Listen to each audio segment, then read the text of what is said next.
SBR Videos is sponsored by Sports Cash System. Click on the link below for more information.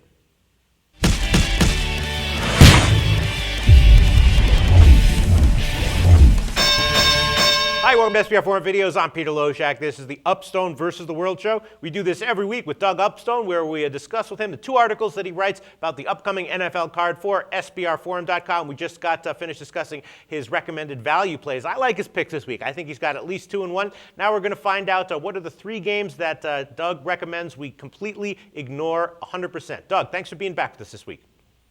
Hi, Peter.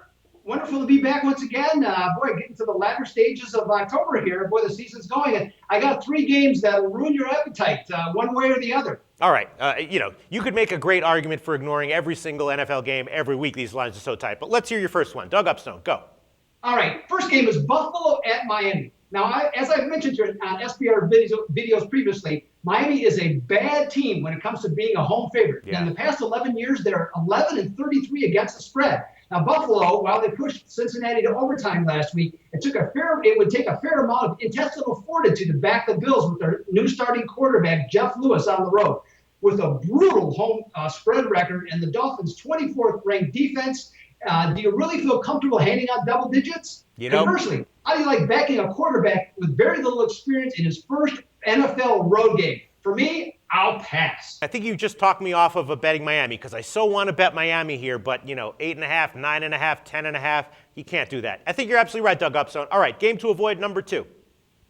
Game number two is Baltimore at Pittsburgh. Now, besides the physicality of these games, they're usually close. As noted, by only 3 times in the last 22 meetings has the spread been greater than a touchdown.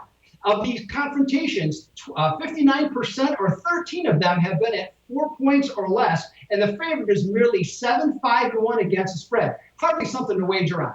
In this case, watch this hard-hitting football game, maybe even with a mouth guard, and let somebody else go through the 3 hours of anguish trying to beat the odds makers in this one.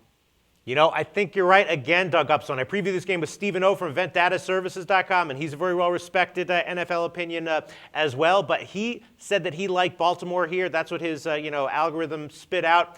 I said to him, I know that's what your computer says, but I gave the opinion that I kind of leaning towards Pittsburgh here for reasons of momentum and rest, but probably your way is the best. Just ignore it completely. Make a great argument once again, Doug Upstone. All right, game to ignore, number 3.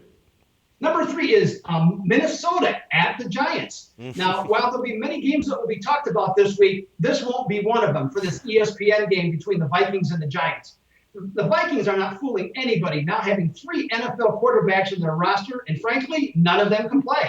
Now, the Giants are a laughable -16 in turnovers after only 6 games, and at their Monday practice, they had one running back who was healthy, rookie 7th-round draft choice Mike Cox. Given the choice between wagering on this contest and watching Two Broke Girls on CBS, I'll go with the latter. Doug Upstone, I have to say, I agree with you again. I previewed this game with Al McMorty. I told him I didn't know what to think. I told him my pick on the game would be Minnesota, and my reasoning is why not? And he laughed at that. He gave the opinion that the over 46.5 might have some value, but clearly this is probably a game, another one worth staying away from. I agree with you. Doug Upstone, all 3 this week. Thanks so much. Great call.